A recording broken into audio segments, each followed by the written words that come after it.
আপনারা যদি এলাকায় এই সমস্ত সন্ত্রাসী দেখেন অবশ্যই আপনারা ঘেরাও করে পাচার করে তাদেরকে গ্রেপ্তার করেন।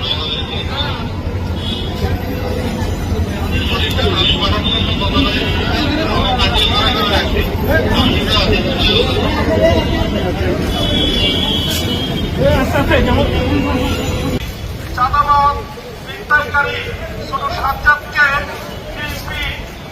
মাননীয় পুলিশ কমিশনার মহোদয়ের নির্দেশক্রমে গ্রেপ্তার করা হয়েছে।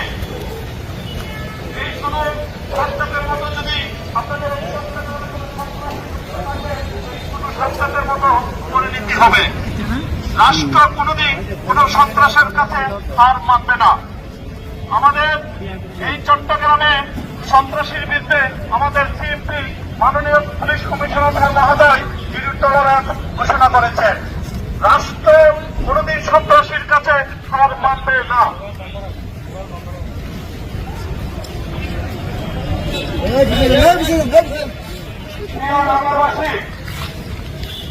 মাননীয় পুলিশ কমিশনার আমাদের সিএমপি বাংলাদেশের চট্টগ্রাম